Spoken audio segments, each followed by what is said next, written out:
Hi, I'm Jessica Stevenson, and today I'm going to be reading Fish is Fish, written and illustrated by Leo Leone. It is a 3rd grade reading level with an interest level of 1st and 2nd grade. Fish is Fish.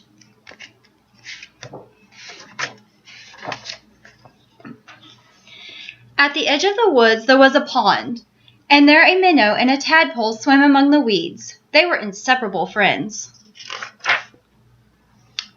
One morning, the tadpole discovered that during the night he had grown 2 little legs. "Look," he said triumphantly. "Look, I am a frog." "Nonsense," said the minnow.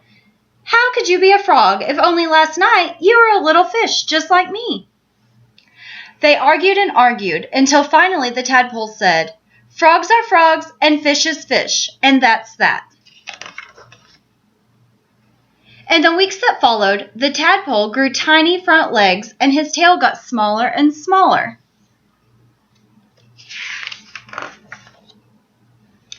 And then one fine day, a real frog now, he climbed out of the water and onto the grassy bank.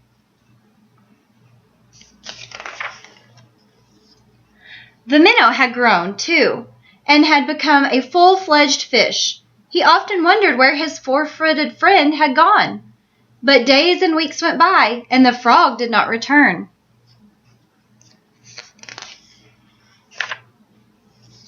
Then, one day, with a happy splash that shook the weeds, the frog jumped into the pond. "Where have you been?" asked the fish excitedly. "I have been about the world, hopping here and there," said Frog, "and I have seen extraordinary things."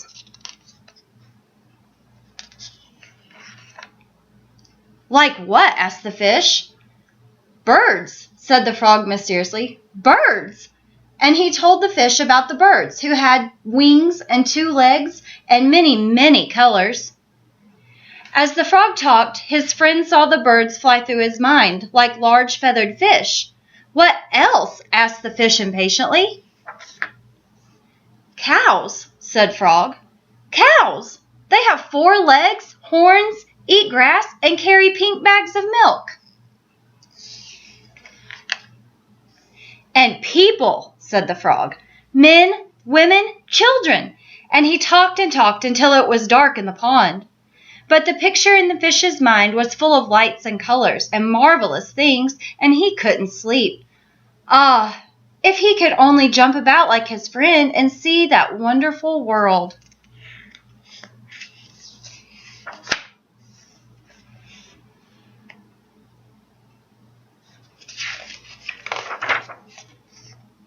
And so the days went by. The frog had gone, and the fish just lay there dreaming about birds in flight, grazing cows, and those strange animals all dressed up that his friend called people. One day, he finally decided that come what may, he too must see them. And so with a mighty whack of the tail, he jumped clear out of the water onto the bank.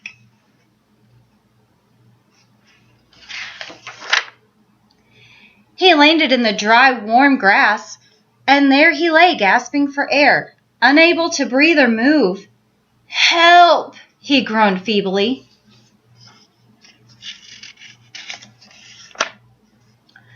Luckily, the frog, who had been hunting butterflies nearby, saw him and with all his strength pushed him back into the pond.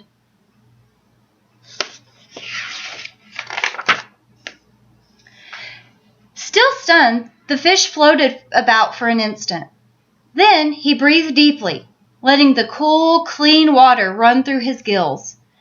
Now he felt weightless again, and with an ever so slight motion of the tail, he could move to and fro, up and down, as before. The sun rays reached down within the weeds and gently shifted patches of luminous color. This world was surely the most beautiful of all worlds. He smiled at his friend the frog, who sat watching from a lily leaf. "You were right," he said. "Fish is fish."